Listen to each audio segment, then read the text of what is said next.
Assalamualaikum. Ipasyal naman natin ang mga bata sa Festival Mall sa May Alabang. At ito nga aming unang pinuntahan ang laruan. Maganda kasi ditong mga laruan. Ang dami mong pagpipilian. Hindi kami nakasakay sa mga rides kasi yung mga anak ko ay gusto ay sa claw machine. Tapos bigla namang konti na lang yung aming time kasi bibili pa kami ng sapatos ng aking ina. At laro naman para sa aking bunso. Kaya sabi ko next time pagka pumunta tayo, saka naman tayo sasakay sa mga ride.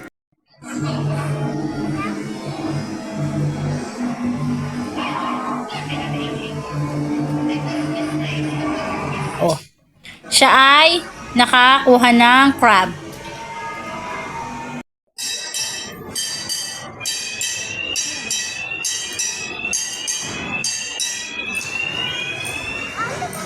Nung papunta na kami para bumili ng ticket para sa train, may nakita naman yung aking bunso. Nakita siya na mga batang nagda-drive ng car. Eto, nakita niya. So, nagbago na kanyang isip. Gusto na daw niya sa car, ayaw na daw niya sa train.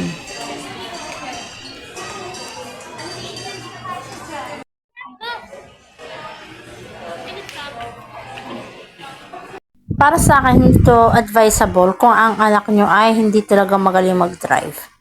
Kasi, ang ito ay hindi remote car. Kumbaga, ang bata talaga magprepeno, siya mag-drive lahat. Walang control yung staff. Malalaman niya kung bakit ko sinasabing hindi siya advisable kung ang bata ay hindi sanay sa car, sa pagdadrive ng rechargeable car. Maganda to kung maalam mag-drive yung bata.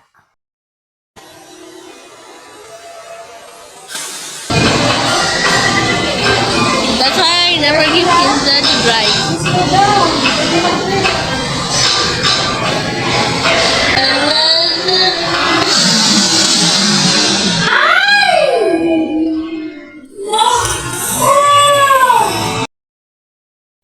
Hello everybody.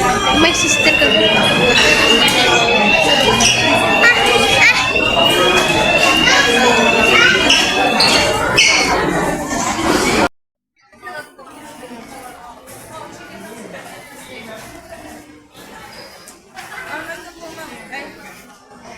Hindi ako masyado nakapag-video kasi naglo ko yung aking mobile. Kaya hindi ko nakuhanan lahat-lahat yung aming mga pinuntahan at yung aming ginawa. Pero enjoy naman yung mga bata. Sabi ko nga, babalik na lang uli kami pagka dumating ang kanyang papa. Thank you very much.